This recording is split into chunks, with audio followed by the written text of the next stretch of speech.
Hey guys, welcome out to the shop. Today we're going to be doing a little bit of wood turning.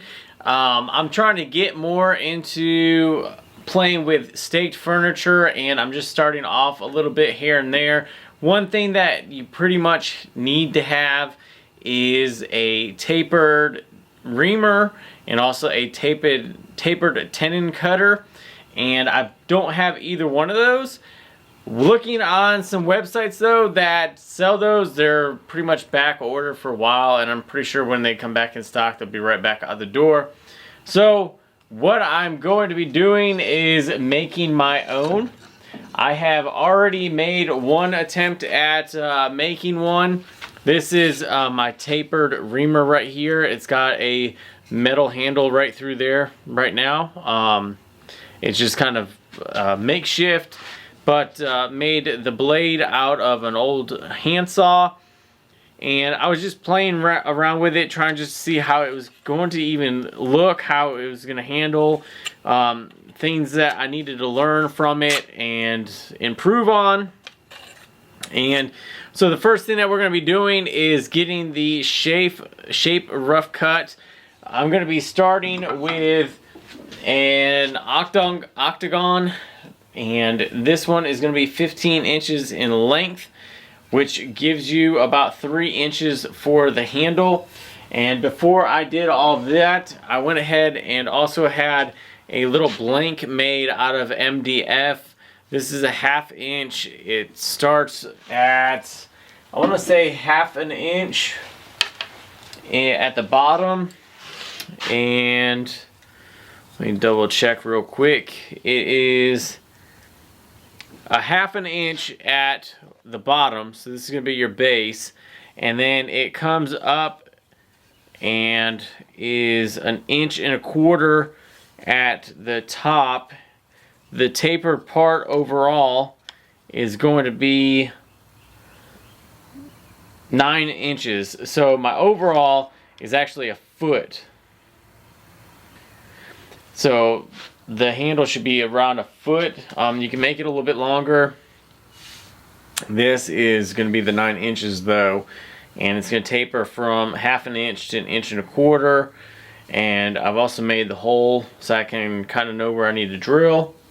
So let's go ahead and just jump into starting this off. You guys can start with a square piece, or I already went ahead and put this in a vise and hand planed this into an octagon.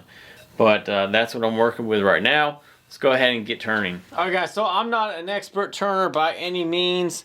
I'm using a Ryobi or a Rikon tool, and it's got like a square roundish tip on there. I've already tested to make sure I'm not going to hit anything.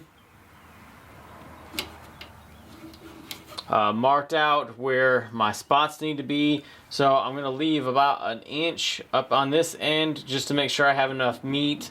And then I've got a 4.5 inch handle, and then this will all be left, well, from here up will be left flat, and I'll kind of blend in this area.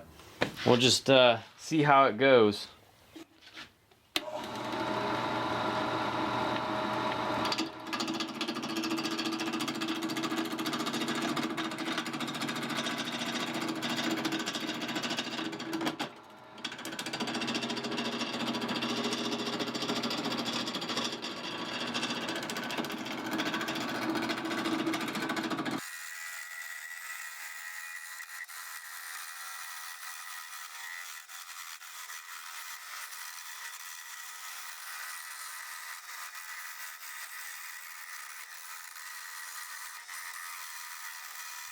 Okay, so I got the main portion of this turned down, and it's gonna be hard to show you guys, but I did get it to where it was almost exact on that width all the way down.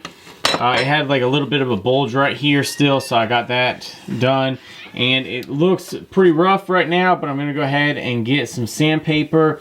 That's why I left it a little bit thicker than the actual blank right here, so I could use some sandpaper and get it down nice and smooth. So this is about 1/2 inch or so, and then I took a round tip and really blended this up together, and we'll get it nice and cleaned up with some sandpaper. So I'm gonna go ahead and do that real quick.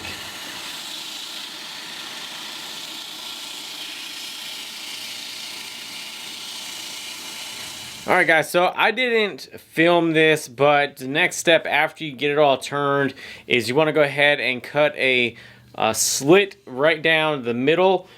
On this one, I tried to do it with a bandsaw and it was horrible. My blade drift was way out and it cut the gap a little bit too wide, and then this end right here really flared out terrible. Where this one I cut with just a regular like a back saw or like a tenon saw, and it was really going good, and I got as deep as I could, which was right about here.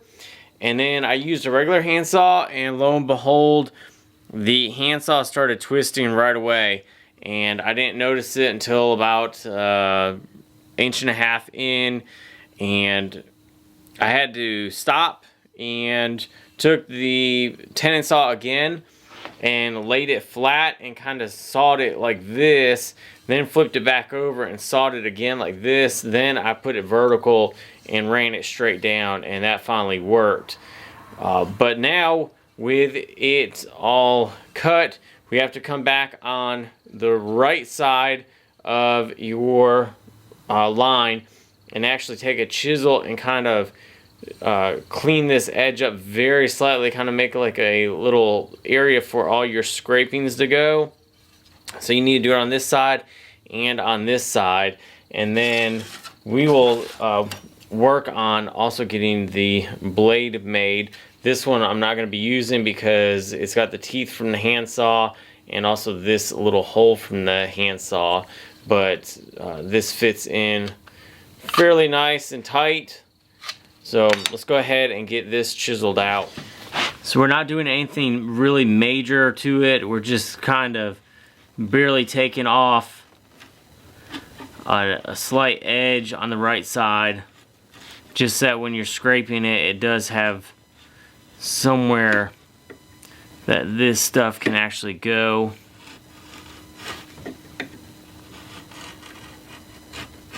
I've got to work on my cutting technique for when I'm making these and try to clean that up a little bit better.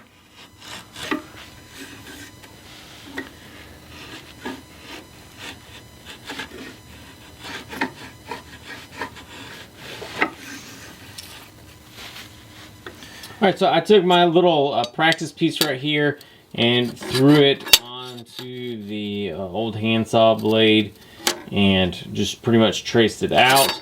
I know that this is a little bit longer, so I did shorten it up from the original, so I've got like that much coming off of it. And when I go to do the cut, I will cut the actual line, and then if I need to file this a little bit more closed, I can. So the next thing I'm going to do is get the grinder out and chop this out real quick. Alright, so I've gotten the blade cut and cut my hand while I was trying to trim it up a little bit. But as you can still see, this is a little bit too long and it sticks out way too far on one side. So this is about how far you want it to stick out, like maybe 16 to an 8, not even an 1/8 of an inch. It's got to be less than that. So I've made a mark on my blade. I'm going to just take it to the grinder and keep on getting it ground down a little bit till I hit my mark. Alright, so I've gotten the width pretty much where I want it. There may be some more trial and error after I start trying to use it. But to even try to use it, we have to create a little bevel on this. And you want to put the bevel on the opposite side of where your relief was. So if you made your relief on the right side of the blade, you want to make your bevel on this. So this side will be straight, and then your bevel will be on this side. If you're going to be turning it to the left and you made your relief cut on this left side, then your bevel will be here on the right side. So there is some matter of preference. I'm going to be turning mine this way. So I got my relief on this side and my bevel will be on the left side. So I'm going to go ahead and make a slight bevel on the grinder. It doesn't have to be anything specific, it's just got to be a bevel. And then we'll go ahead and grind that real quick, and then so I'll make my grind on this side and on this side, and then I'll go ahead and take a file and just kind of file it down till I know I got a good decent little bevel. Alright, so hopefully you can see the shine right here on the edge. So I got that bevel created. I'm going to take it over to the vise, put it in the vise, and then run a file down that side just to make sure that I get this nice and sharp. And then we should be able to install this actually into the tool, and then we'll have to drill for our handle.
Alright guys, so I spent about 5 or so minutes getting this little taper on this other part of the dowel. So as you can see, they fit in there quite nicely. So this is 5/8 of an inch on the top. And then this is whatever it tapers up to. I'm not exactly sure, but as you can see, it's got a nice tight fit. And here, so there's my mess. Here is the cutter. So it worked really well. It was kind of popping as it was going around. I think that's just from this not being sharpened enough. So I might go ahead and get it a little bit sharper, but it did work as expected. I did have to clean out the chips every now and then. You can see some of them are still in there. So those had to be cleaned out every so often. But this was my second one, and that was my first one. This one did not chop as it was going around, but the cutter wasn't very good, and it kept trying to split open. As you can see, this is so much wider at the top because I cut it with the bandsaw. This wasn't lined up at all. So I have this seat that I need to trim down a little bit. I made this 14 inches, and I need to make it 13 inches and put the bevel back on it, and then get the 4 holes drilled in it for some legs, and then I can put the taper part in there. But I'm happy with the tool. We're going to see how it does on the little bench and see how well it lasts. Hopefully nothing breaks on it. This was fairly straight grain oak that I found, so as long as it doesn't twist or anything bad, it should work out just fine. So the other thing that I want to go ahead and make now is going to be a tapered tenon cutter, because when I made this, it's not exactly true to being circular, and so it does have some flat edges, stuff like that, which is not a big deal right now, but it will be when I go to actually do a project. So if you guys have any questions or comments, please leave them in the section below. The handle was slightly tapered to one side, I mean very slightly tapered, so it is wedged in there now and fits nice and tight. I'm still looking to get a better cut, so this is the second one I made. I'm going to probably make a couple more just to see how they do, and just to get, I mean, it's more practice on the lathe with turning this down to the correct size. Also kind of getting the, just the system better in getting everything done. So let me know what you guys think. If you have any questions, comments, like I said, leave them down below. Thank you guys for watching. Hit that subscribe button. Check out my other videos. I'll see you guys on the next one.